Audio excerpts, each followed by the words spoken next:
Hi, we are back at work, obviously, and it is the start of a new reading vlog. We are back in action. We are starting a brand new baby today, Little Weirds by Slate.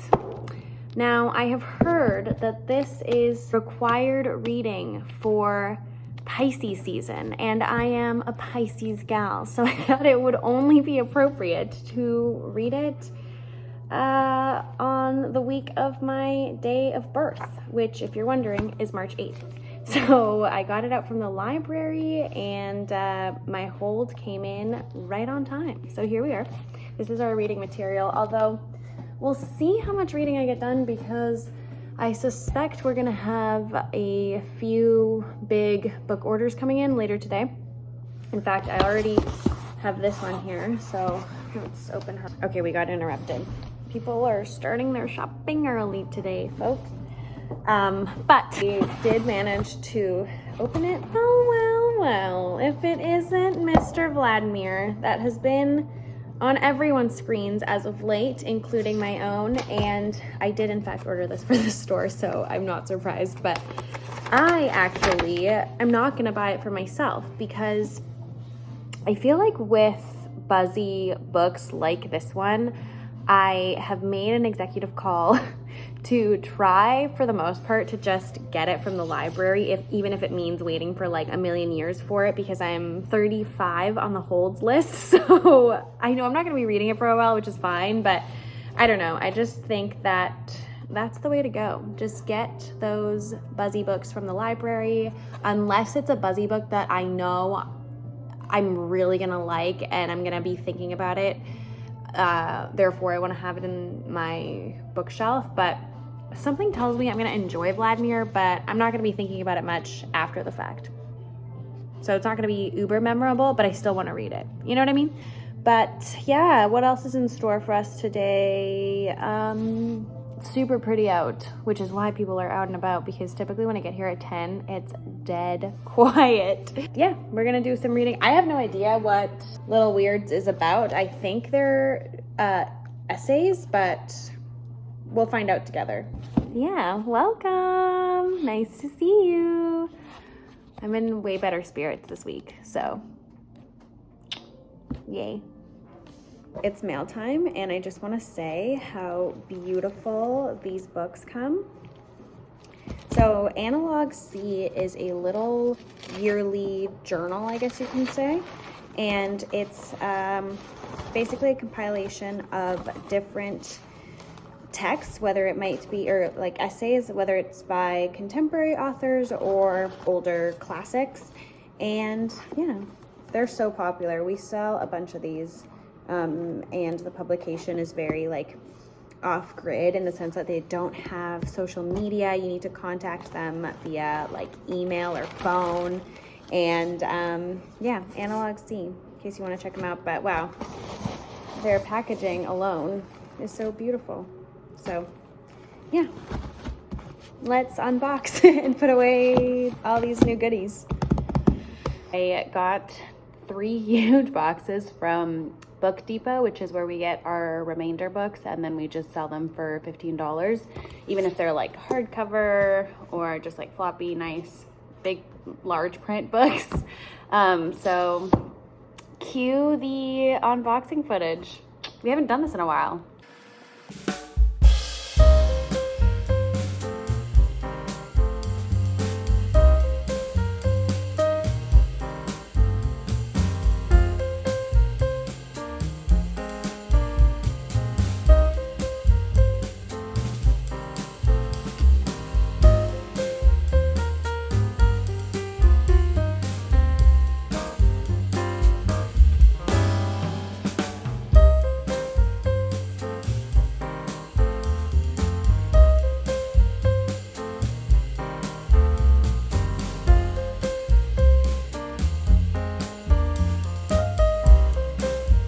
Look at this.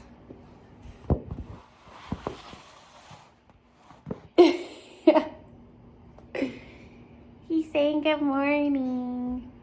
Anyways, where were we? I'm gonna come on here quickly before I have to get ready for work and do a little update, which I'm kind of sad to report, but I DNF'd this. I read like 75 pages and I was just like, am I too cynical for this? Like the Pisces in me was like, oh, this is so unique and quirky. And the other part of me was like, we need to get out of here ASAP. So I should probably download CoStar and see what other, like what my rising and moon and all those things are, because I don't know. I can't remember. But maybe I'm not Pisces enough for this. I don't know. But, oh, and if you don't know, but this book is a compilation of essays and short little like fantastical vignettes about the author's life. And it just didn't work for me. At first I was like, oh, this is cute. And then just it progressively got worse and more annoying. And I was just like, I can't. So I'll read you a little blurb just so you get the point. And if you're like down for this, and I think you're gonna enjoy the whole thing, but if you're not, then I'd say maybe skip on this one. I don't know. So one of the essays, or one of the stories, she's trying to pretend to write like a dating profile, an online dating profile. And this is what she says about me. Whoops. I am a plant and I have a fragile green stem, and my flower is still on the pod on top of the stalk, unopened, when the dawn strolls in over the horizon. My blossom spreads out during the day, and it goes into the pod at night, and then it goes again the next day and all the days. I am a young woman, and I am also a spirit of many translucent tones and classic forms of ferns. I am so delicate that I am the one the ghosts know not to spook. I don't need the shock of the apparition of an actual ghost in order to believe in the other worlds. I am in all of them, and I know where the deepest home is. It is a dimension populated by plants and all the colors that you can know, and the gods are called ferns of faith, and I am very religious about them. I'm not from there, however. How afraid are you of all this, or do you want more? I have a whole stem, and this is what I am and what it is. I am the tender stem, who is the sun who will return every day just to make sure I open up, and who will give me my own dark evening to close and just be within. I like the sound of bugs talking to each other outside in the night. I think the air smells best when all okay, you get the point.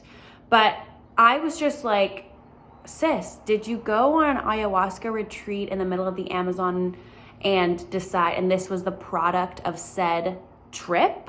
Or did we do like acid at a rave and all of a sudden we were enlightened and that was the product of said experience? I'm not sure, but this is just like way too like moonchild for me to be into right now. Like maybe had I read this at another time, I'd be like, yes, we are all stems.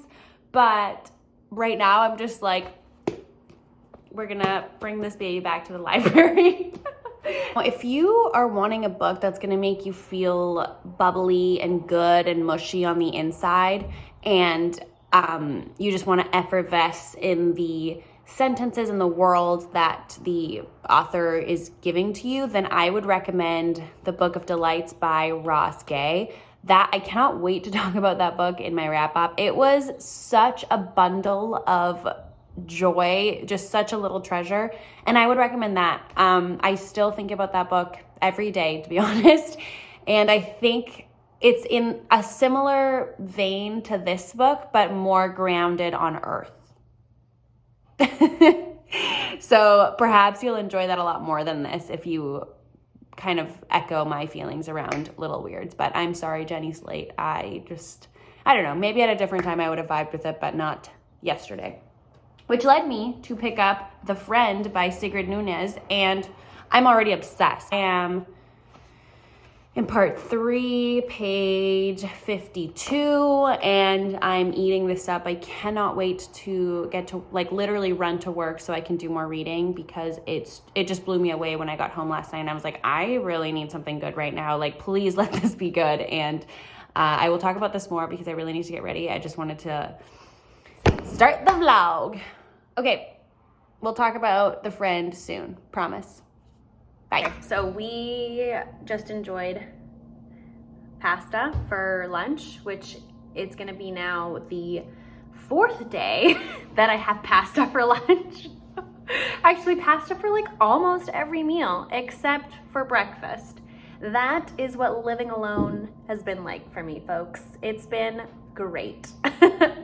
But I have read 100+ pages of The Friend by Ingrid Nunez, and oh my goodness. Dare I say it might be my favorite read of 2022 thus far? I'm gonna say it. I might regret it, but I doubt it. It's so freaking good. It's just what I needed after like reading good stuff, with the exception of Little Weirds, but like nothing that has really gripped me so far, you know? Things have been good. Like I don't have anything bad to say about my reading so far, but this just like, this is what we're here for. Like this is the kind of reading that I want to be doing this year. So far we are introduced to this unnamed narrator. She is a writer and a professor, and her dear friend / mentor has just passed away. And the wife of this older man asks her to take his Great Dane, and she is a bit overwhelmed. She's like, I don't know if I can do this. My apartment doesn't even allow pets, let alone a Great Dane, which is like a little bit tricky to hide if you ask me. And yeah, she's also grieving the loss of this friend of hers, and it's just so beautifully paced, and you don't know if she is either writing to this dead friend of hers or if she's writing a novel or just even journaling for her own self. Yeah, there's a lot of beautiful sentences and meditations on writing, and she consults various literary figures and draws from them what they have to say about grief and the act of writing, and it's just so tasteful and just so beautiful. It's a very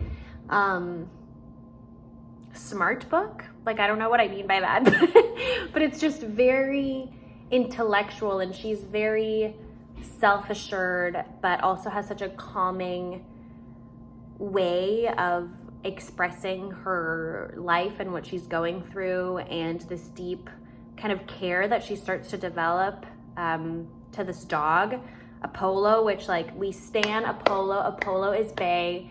I too would fall in love with that dog, any animal really.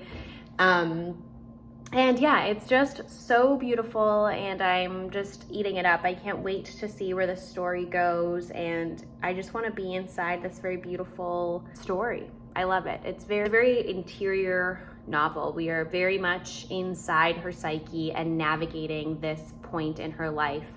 That's where we're at. I'm going to continue to enjoy the sunshine, probably watch a little YouTube myself, and then go back downstairs and continue to work. Also, excuse me for doing this all the time. It's just that the sun is oh so bright, which I friggin' love. My pasty skin could really use some sunshine.